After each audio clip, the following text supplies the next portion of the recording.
Hello guys, welcome back to my channel SB blog. তোমরা সবাই কেমন আছো? আশা করি খুব ভালো আছো। আমি ওই আছি। আসলে কী বলো তো, মেয়েদের জীবনটা এমন যে সব সময় যে আনন্দ হলেই যে আনন্দ করতে পারবো তার কোনো মানে নেই। এখন ভাবছো এমন কথা কেন বলছি একটা কারণে বলছি, সেটাও পরে বলছি। এখন আপাতত ছেলেকে পটিতে বসাচ্ছি, পটিতে বসিয়ে ওকে তারপরে যাবো ওর খাবার রেডি করতে। ও কী খাবে টিফিনে।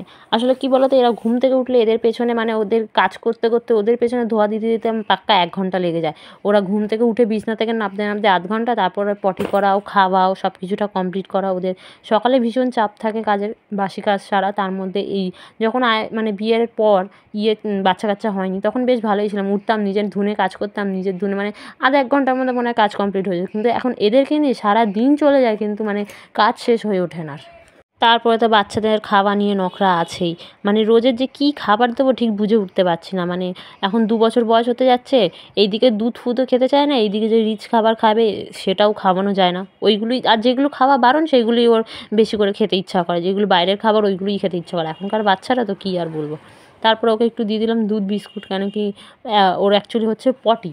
মেন প্রবলেম হচ্ছে এই যখন পটিতে বসেছে ও, তারপরে মানে সারা রাতে কতবার পটি করছে, সারা দিনে মানে বারবার পটি করছে। এই গরম ওয়েদার কখন ঠান্ডা হচ্ছে, যে কী হচ্ছে শরীরে ওর বুঝতে পারি। এইদিকে খুব সর্দি হয়েছে, কিন্তু এদিকে পটি দেখে মনে হচ্ছে খুব পেট গরম হয়ে গেছে, আমাশা মতন হয়েছে।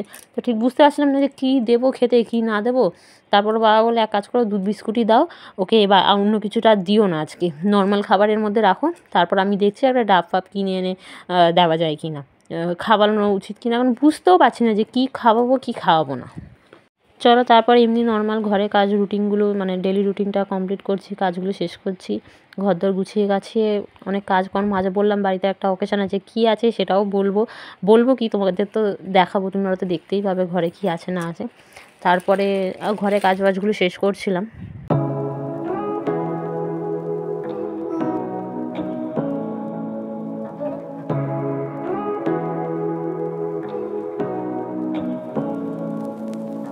Say what you wanna say to me now. I wanna wake up with you in the morning. Show me there's nothing fake to me now. I wanna wake up with you in the morning. Say what you wanna say to me now. I wanna wake up with you in the morning. তারপরে এই যে ঘরে কাজবাজ complete হয়ে গেছে। তারপরে এই দেখো, একদিক দিয়ে বিছনা গুছালাম, আর একদিক দিয়ে আমার ছেলে বিছনার কী অবস্থা করেছে, খেলনা নিয়ে বসে। তারপর ওকে খাওয়াতে খাওয়াতে ও খেলছিল। তারপরে এই যে ডাব নিতে এসছে আমার কর্তা, হ্যাঁ ক্লিপটা আমার কর্তাই তুলেছে। আসলে এখন ডাবের যা দাম, কী যে বলবো, সবসময় যে ডাব খাওয়া হয় তাও না। একটা ডাব 50-60 টাকার নিচে তো নেই। কিন্তু কিছু করার নেই বলো। আগেকার দিনে বেশ ভালো হতো, ডাব ফাব গাছেই হতো। গ্রামের দিকে যারা থাকে একদিকে এগুলো সুবিধা, অনেক কিছু গাছের ফলমূল পাওয়া যায়। তো কিছু করার নেই, খেতে তো হবেই, হয়েছে যখন রোগ। তো ওখান থেকে ডাব ফাব নিয়ে এলো। তারপরে এসে ওর কাকা কাকিমা ওর দাদার সাথে খেলছে। মানে ওটাই ওদের একটা যেন ফ্যামিলি। আমাকে ছেড়ে ছেড়ে চলে যাবে ওর কাকা কাকির কাছে।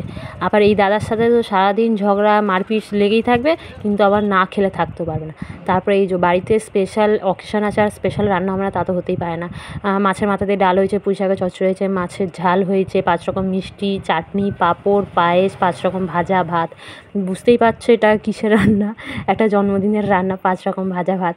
তো এই যেমন জন্মদিনটা যার, সে হচ্ছে ইনি হচ্ছে আমার দেওরের হচ্ছে আজকে জন্মদিন, সেটাই সেলিব্রেট করা হচ্ছে বাড়িতে, সেটাই অকেশন, আর কিছু না।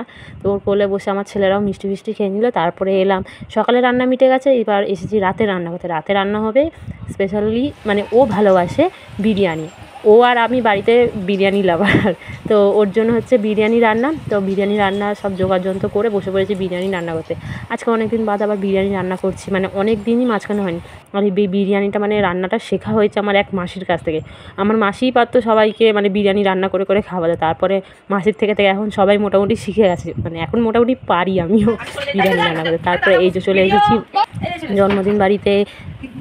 দরকারি জিনিস হচ্ছে কেক, তো কেক তো কাটতেই হবে। তো এখানে চলে এসেছে কেক, আমরা সবাই রেডি হয়ে গেছি, একটু সাজিয়ে গুছিয়ে নিয়েছি। নিজেকে একটু দেখিয়ে নিলাম, দেখিয়ে যে কেক কাটা হবে এবার। তারপরে বাকি কী হচ্ছে না হচ্ছে এনজয় তো দেখতেই পারবে তোমরা। এখানে তোলা হচ্ছে একটা ফ্যামিলি পিকচার, মানে এখানে আমার হাজব্যান্ড নেই, বাকি সবাই আছে, কিন্তু কী করা যায় বলো, ডিউটিও তো করতে হবে, সবসময় তো ডিউটিও ছুটি হয় না সব অফিসে। তো ওকে ছাড়া এখানে সেলিব্রেশন হচ্ছে, তো আমরা সবাই মিলে একটা সেলফি তুলছিলাম। তো সেলফি টেলফি তুলে তারপরে এবার কেক কাটিং হবে। এখানে আছে আমার ভাসুর, যা, আমার জায়ের মা, শ্বশুর, শাশুড়ি, আমার ছোটো যা। তার মধ্যে আমার ছোটো যা পারছে না মানে সেলফিটা তুলতে, ওর হাত কাঁপছে। তো ওই জন্য আমি এগিয়ে গিয়ে সেলফিটা তুললাম। তারপর তোলার পর চলো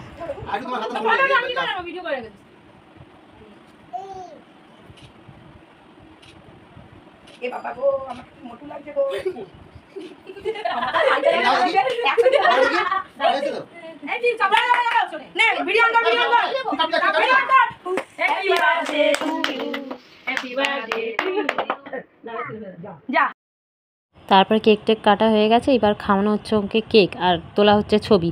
মানে এখন যা মানুষ তো খায় কম, করে কম, আর দেখায় বেশি, যাকে বলে ছবি তোলে বেশি। তা ওকে ইয়ে করা হচ্ছিল, ছবি টবি তোলা হলো। তোলার পর দেখো কেকটা মাখিয়ে পুরো ভূত করে দিয়েছি ওকে। এখানে অবস্থা দেখো কী করছে।